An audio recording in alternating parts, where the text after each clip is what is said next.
9 साल की एक मासूम लड़की अपने भाई की जान बचाने के लिए एक खूंखार गुलदार से भिड़ जाती है। ये वाकया है उत्तराखंड के पौड़ी जिले के पोखड़ा ब्लॉक में रहने वाली राखी रावत का, जिसने गुलदार के हमले में घायल अपने भाई को अपने सीने से लगा लिया और उसकी जिंदगी उस खूंखार के जबड़े से बाहर निकाल कर ले आई। साल 2019 अक्टूबर महीने की 6 तारीख पौड़ी जिले के बीरोखाल ब्लॉक के देवकुंडई गांव में रहने वाली 10 साल की राखी रोज की तरह घर के पास खेतों में अपनी मां के साथ घास लेने गई हुई थी। उसके साथ उसका 4 साल का छोटा भाई भी था। शाम के 4 बज रहे थे और सर्दियों का मौसम होने की वजह से अंधेरा होने लगा था। राखी अपने भाई को लेकर घर की तरफ बढ़ ही रही थी कि तभी गुलदार ने उसके 4 साल के भाई पर हमला कर दिया। अक्टूबर का महीना था, घास काटने के लिए जा रहे थे हम। दिन यही टाइम था, दिन का टाइम इतना ही था, 3 बजे। तो हम खेत में गए तो खेत में हमने घास फूस काट लिया था, लगा भी लिया था, सब कुछ कर लिया था। घर की आने की तैयारी हो रही थी। तो इसका छोटा भाई था, तो उसने बोला कि मम्मी मुझे ले जा घर। मैंने कहा आजा मेरी गोद में। उसने कहा नहीं, मैं तो राखी की दीदी के पास जा रहा हूँ। तो उसने कहा, उसने कंधे में उठाया, तब तक घर के लिए निकले, तब तक बाघ आ गया। तो उसने उस पर झपटा मार दिया, कंधे पे था उसका छोटा भाई।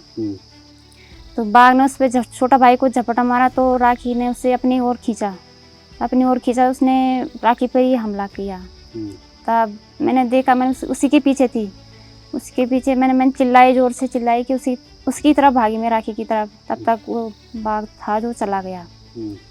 तब हम घर के निकले तो घर भी नहीं आए, उसके पापा थे घर पे, हम घर भी नहीं आए। तब वहीं से मतलब रास्ते से गाड़ी में उसके लिए पोखड़ा के लिए चले गए। ताऊ थे उसके, ताऊ ले गए। फिर थोड़े बहुत गांव के लोग भी थे, उसको हॉस्पिटल ले गए। खेत के ऊपर एक तरफ गुलदार राखी के छोटे भाई को अपनी तरफ खींच रहा था। इस दौरान राखी ने अपने भाई को अपने सीने से लगाकर कस के पकड़े रखा। गुलदार ने अब राखी पर हमला करना शुरू कर दिया। अपने दांतों से वो राखी के सर पर वार करता रहा। अपने नोकीले पंजों से गुलदार ने राखी के शरीर पर लगातार वार किया, लेकिन राखी ने अपने भाई को नहीं छोड़ा। थोड़ी देर में राखी की मां और दूसरे लोग भी वहां पहुंच गए। उन्होंने शोर मचाया, जिसके बाद गुलदार वापस जंगल में भाग गया। राखी ने देखा कि उसका भाई सही सलामत है और ये देखते ही वो बेहोश हो गई। और तब पीछे से गुलदार ने उस पर हमला कर दिया और नीचे गिर गया।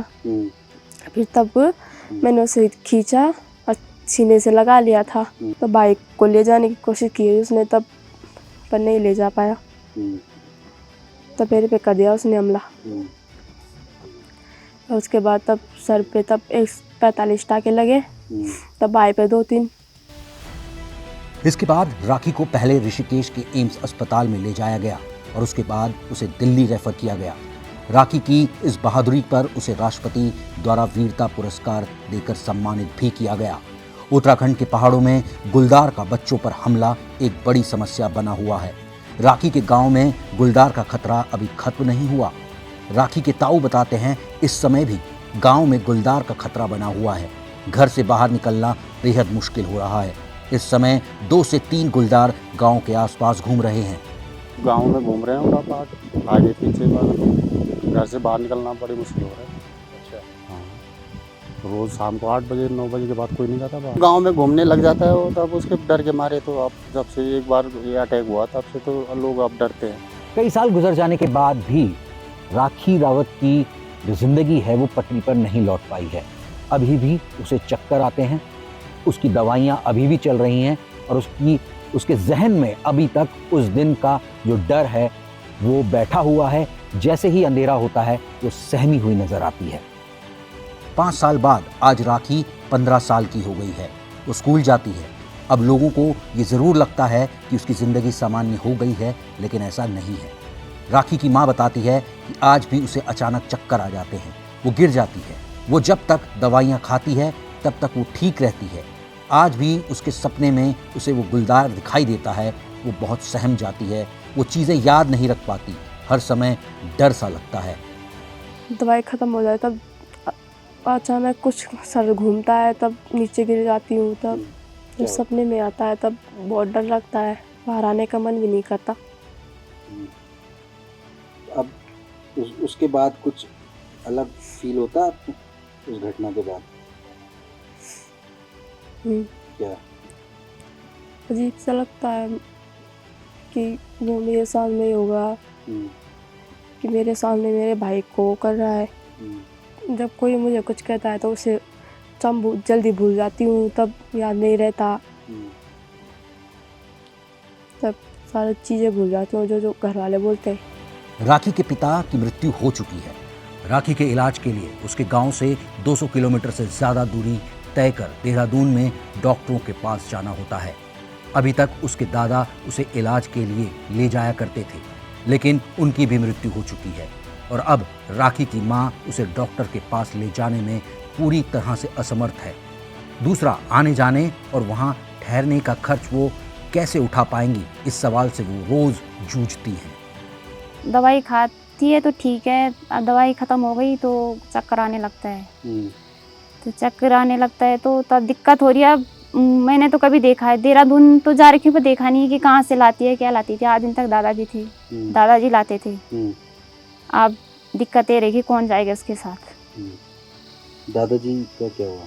दादाजी भी तबीयत खराब हुई, उनकी डेथ हो गई। तब मतलब सहारा थे वो भी चले गए। और हस्बैंड आपके? वो भी नहीं रहे, उनकी भी 4 साल हो गए, मतलब उनकी तबीयत भी खराब हुई। ये राखी मतलब जो इलाज है वो देहरादून से चल रहा है। अब देहरादून इनके पास तो मतलब कोई आने जाने का तो वो है नहीं, है ना। पर प्रॉब्लम पहले तो दादाजी थे, तो दादाजी भी मर गए, 6 महीने हो गए। अब बहुत प्रॉब्लम आ रही है उनको, मतलब आने जाने में, कौन जाएगा कौन आएगा। ये मतलब देहरादून से दवाई भी नहीं ले पा रहे। कितना खर्चा आ जाता है देहरादून आने जाने? आप रहने का खाना 7-8 हज़ार रुपये खर्चा आ जाता है। तो ये वीडियो आपको कैसा लगा आप हमें कमेंट करके बता सकते हैं।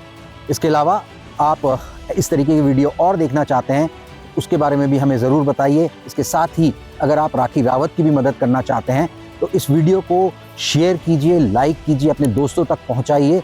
और अगर वित्तीय सहायता या किसी तरीके की आप सहायता करना चाहते हैं उसके लिए जो अकाउंट डिटेल्स हैं वो हमने अपने डिस्क्रिप्शन बॉक्स में आपसे साझा कर दी हैं। फिलहाल इस वीडियो में इतना ही। नमस्कार।